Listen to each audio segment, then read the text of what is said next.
Sfachim Daf Kaf He Amud Alev, bonjour. Généralement, pour être chayav sur un issour de achila, par exemple, on mange quelque chose d'interdit, il faut que ça soit vraiment mangé. Si on le mange d'une manière inhabituelle, eh bien, on n'est pas chayav. La même chose pour l'utilisation. Si on utilise d'une manière inhabituelle, ce n'est pas son utilisation, donc ça ne sera pas chayav. On parle des choses qui sont asurim be'ana, qui sont interdits be'ana. Ça ne veut pas dire qu'on a le droit de faire, mais en tous les cas, on ne recevra pas 39 coups. Et maintenant, dans le hamoud précédent, Abaye nous a rajouté que tout le monde est d'accord de kilaya keren. Donc si on a semé du blé à côté de la vigne, sans respecter les distances, eh bien, tout est interdit. Et dans ce cas-là, on reçoit des coups, on reçoit donc Malkout, Shalom, la personne reçoit Malkout, même si on n'en a pas profité, comme on a l'habitude d'en profiter.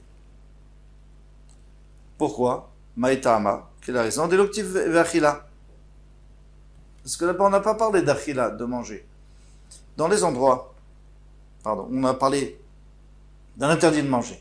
Donc manger, il faut manger. Si vous prenez, par exemple, une chose crue, immangeable, et vous la mangez, ça ne fait pas manger. Donc profitez de la même chose. Mais si on n'a pas parlé de manger, parce que là-bas on n'a pas du tout dit qu'il a dit c'est tikadesh, c'est-à-dire qu'il faut la brûler. Il n'y a pas écrit le issour de manger. Donc le issour d'interdit aussi, c'est interdit d'en profiter, c'est même si on en profite d'une manière inhabituelle. Et là-dessus on a posé une question de ici Ben Yehuda, donc du Tana ici Ben Yehuda, qui a demandé d'où sait-on que Basar Bechalav c'est assour. On a appris de Tréfa. Parce qu'il y a écrit Kadosh là-bas, Anshe Kadosh, mais là-bas Kadosh, donc on n'a pas le droit de manger. On a appris de la Tréfa. La Tréfa qu'on trouve dans le champ, on n'a pas le droit de la manger. Alors on a dit d'accord, c'est manger très bien, mais qui dit qu'on n'a pas le droit de profiter de Basar Bechalav, c'est-à-dire si on a fait cuire de la viande avec du lait. Donc on répond et dit Kalvachomer. Si déjà la orla, c'est les trois premières années de l'arbre, on n'a pas à profiter des fruits. Pourtant, on n'a fait aucune avéra, on a planté un arbre, il n'y a rien de méchant, au contraire. Eh bien, on n'a pas d'en profiter. Basar Bechalav, on a fait une avéra, puisqu'on n'a pas le droit de les cuire. L'autre est vachel, qui dit Bechalavimo, tu as le droit de les faire cuire. Donc, on a fait une avéra, c'est sûr qu'on n'a pas le droit d'en profiter. Et ça, c'était hier. Aujourd'hui, tourne la page, Mal orla sheken lo aitalak shata kosher. Mais moi, je peux te dire, orla, tu peux pas apprendre. Parce que orla, jamais il y a eu une permission. Orla, c'est jamais permis. Depuis le début, depuis qu'elle a commencé à pousser, depuis que le fruit a commencé à se créer, le petit fruit, eh bien, elle était déjà soura. Donc, là, je peux te dire, c'est plus grave. La Torah elle a mis un grand issour, même Béana. Tandis que Tomar Bebasar Bechalav, est-ce que tu pourras dire la même chose pour la viande shaitalo shata kosher?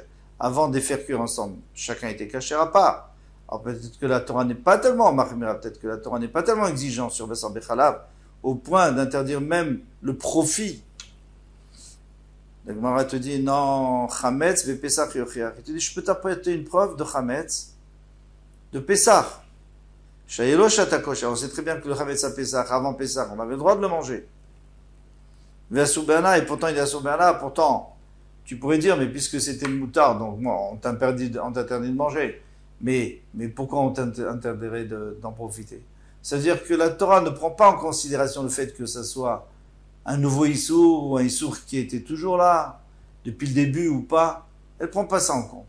Ah, si elle ne prend pas ça en compte, alors Basar Bechalav qui était moutard au début, qui est devenu assour maintenant, eh bien, ça sera aussi assour be'ana. Alors la Gemara te dit, oui, mais tu peux pas utiliser Chametz comme une preuve. Tu ne peux pas prouver de Chametz. Pourquoi? Malé Chametz ve Pesach. Shekananush karet. Chametz ve Pesach, là-bas, la Torah a mis un karet dessus pour quelqu'un qui mange. Il est chèv karet. Alors, je comprends que la Torah veut aussi, exige qu'on l'utilise pas, qu'on n'en profite pas. Thomas be Basar Bechalav sheno anush karet. Mais comment tu vas apprendre ici, Basar Bechalav, qu'il n'y a pas karet, il n'y a que Malkout? Peut-être que la Torah a permis d'utiliser. Alors, je vais t'apporter une preuve de Kilaya Kerem. Kilaya Kerem Yochichu. Alors, dans ce système des preuves, en réalité, on apprend toujours Bassar Bechalav du même endroit, mais chaque fois qu'on va apporter une pircha, donc une contre-preuve, eh bien, on va apporter une preuve contre la contre-preuve. Ou si vous voulez une objection, on pourra apporter une preuve. Alors, on va apporter Kilaya Kerem Yochichu. Kilaya Kerem. Alors, on a vu que Kilaya Kerem, lorsque on a mélangé lorsqu'on a semé ensemble la vigne et le blé, eh bien, eux vont prouver chez un anouche karet. Vous voyez bien qu'il n'y a pas de karet. Versou be'ana. Et pourtant, c'est interdit d'ana. Donc, je pourrais dire que Bassar Bechalav aussi, qui n'a pas karet, sera aussi interdit d'ana, d'en profiter. Vemita, mais si c'est vrai ce qu'il disait, tout ça c'est pour poser une question sur Abaye. Et si c'est vrai ce qu'il disait Abaye, qu'est-ce qu'il disait Abaye? Il disait qu'il a Kerem, même sans profiter, en profitant, mais pas usuellement, pas comme les gens ont l'habitude, on est quand même chayav. Et si c'est vrai ce qu'il dit Nifror, dans ce cas-là, tu peux pas apporter, tu as une objection sur qu'il a Kerem, tu peux pas apporter une preuve. Malé qu'il a Kerem, chez Kenoki Maleb, qu'il a Kerem, on reçoit des coups, afilou, shelo, keder hanatam, on reçoit malkout, même si on n'a pas profité comme d'habitude. Donc on peut pas apporter d'ici. Alors c'est une question contre Abaye, d'un Tana. Et Abaye, qu'est-ce qu'il va répondre? Tomar Bemaï, qu'est-ce que tu veux dire, toi? Tu veux dire, tu vas apprendre, qu'est-ce que tu vas apprendre? Tu veux dire, non, mais Bassar Bechalav, c'est différent. Tomar Bassar Bechalav Shanoki Malav. Et là, des Khanatot. Tu veux dire, attention, je peux pas apporter une preuve de Kilaya Kerem. Pourquoi? Parce que Kilaya Kerem, on reçoit Malkout, même si on n'a pas profité habituellement. Tandis que Bassar Bechalav, il faut profiter comme on a l'habitude. Donc, moi, il te dit, ah ben, c'est faux. Atou Bassar Bechalav Achilak Tiavabe.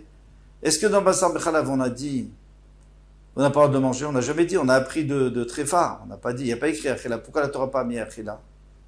Alors, c'est, d'après Abaye, j'ai toujours le même principe. De la même manière qu'il a Kerem, on n'a pas mis Achila. Et c'est pour ça que je dis que même si j'en profite d'une manière inhabituelle, je suis chayav. Alors, je peux dire aussi que Bassar Bechalav, puisqu'il n'y a pas écrit Achila Mefourash à son sujet, donc la Torah voulait te dire que si tu en profites, même d'une manière inhabituelle, tu seras chayav. Donc il a très bien répondu. Veidar, maintenant celui qui l'a contredit, qui a posé la question contre Abaye, eh bien, comment il va répondre à ça? C'est une très bonne réponse. Qui te dit que Bassar Bechalav, si on en profite d'une manière inhabituelle, on est pas tôt, on est chayav, c'est tout. Des cas motifs là, et lui il avait posé une question sur Abaye. Ça va, lui il pense, les achik agamar minevela. Parce qu'on a appris, de quoi on a appris? De nevela, n'est-ce pas? Que si on a trouvé une nevela, on n'a pas le droit de la manger, on n'a pas le droit d'en profiter. Ma nevela derech hanaata. De la même manière que la nevela, c'est seulement si on en profite vraiment, qu'il y a issour. C'est-à-dire on en profite de la manière dont on a l'habitude.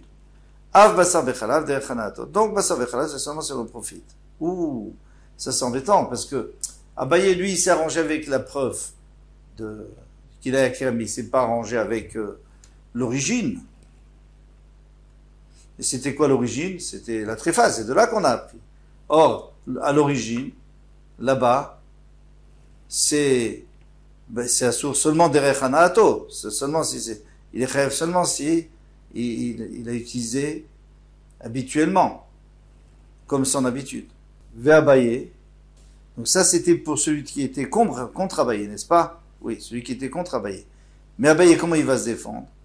L'Achi, l'Okatav Achila Begoufo, il dit, la Torah, elle n'a pas voulu mettre Achila dans Bassar Bechalav. Pourquoi? L'hommage, pour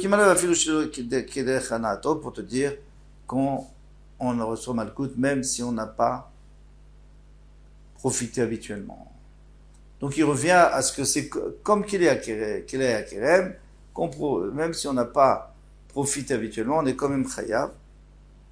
Maintenant, la Gemara, elle vient, elle dit, moi, je peux te poser une autre question. pour annuler tout cet enseignement qu'on va apprendre pour Basar Bechalav, il dit il n'y a aucun moment où il était caché, où on pouvait le manger. Mais Basar Bechalav, on pouvait le manger avant qu'on les cuit ensemble. Amaravada Varavava, Zotomeret qu'il a Kerem, Ikaran, Nesarim.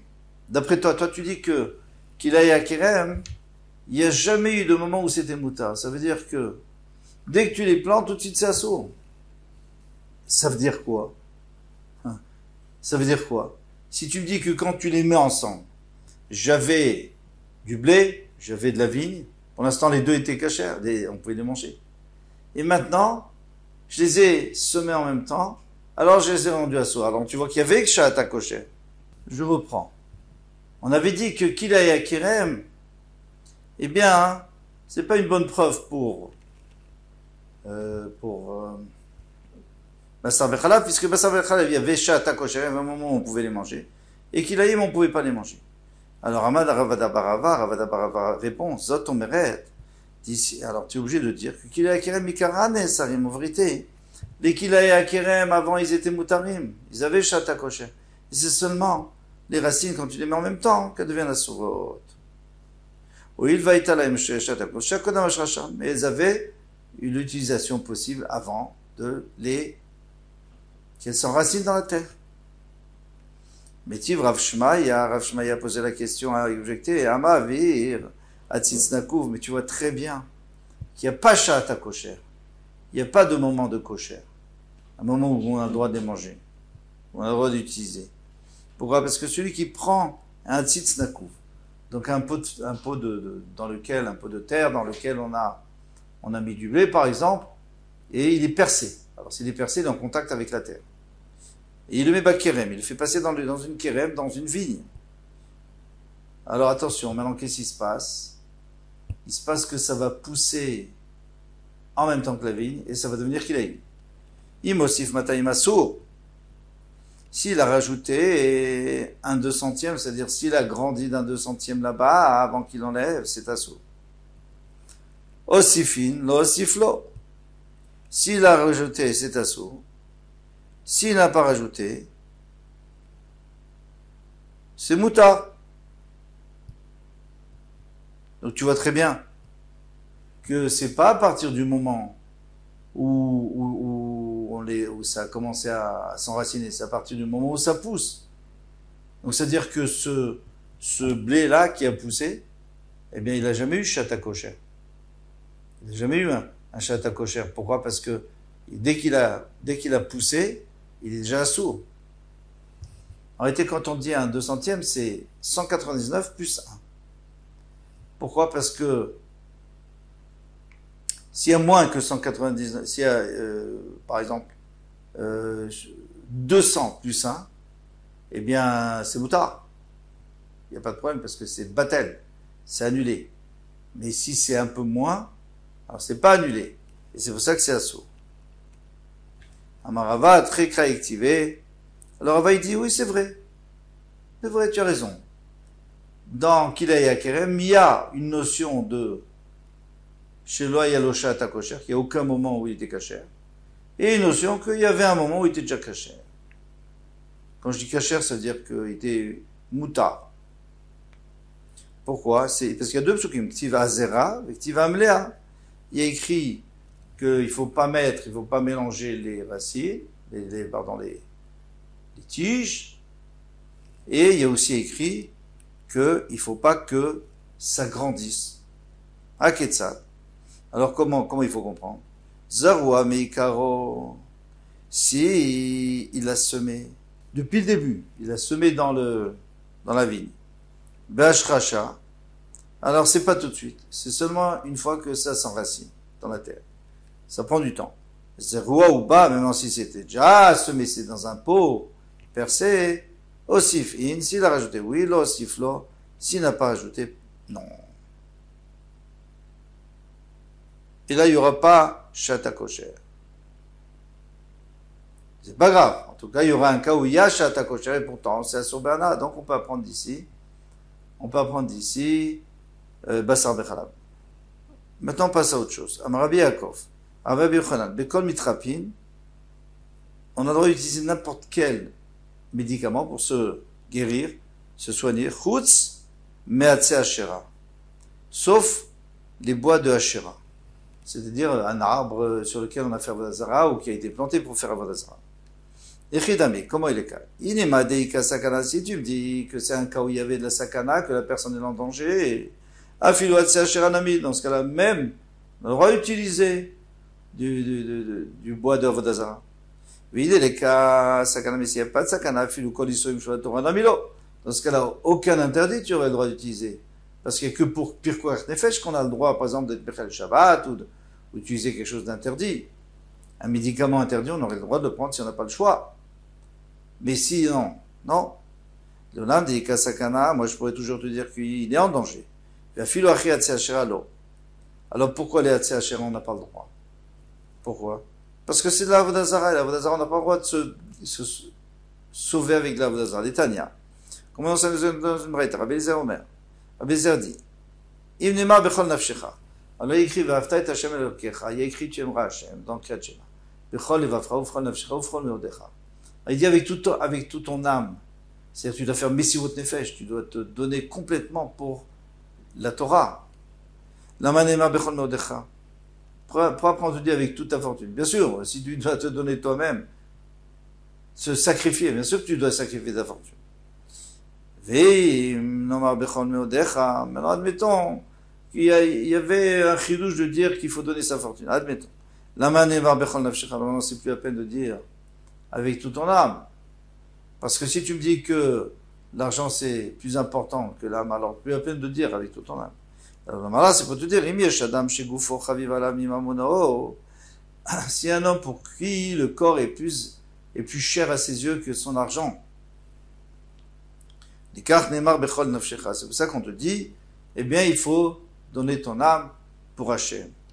Il y a des gens qui préfèrent se sacrifier, mais pas leur argent.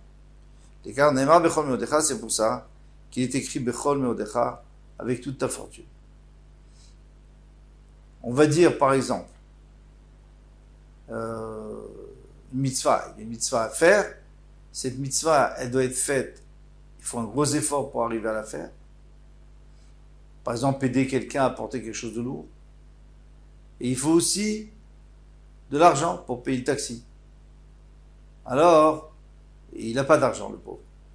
Alors, on te dit, peut-être pour toi c'est facile de porter, mais c'est difficile de payer le taxi. Alors, paye le taxi aussi. Peut-être pour toi c'est facile de payer le taxi, mais tu ne veux pas l'aider. Alors, aide-le aussi. Voici pour aujourd'hui Kol Touf.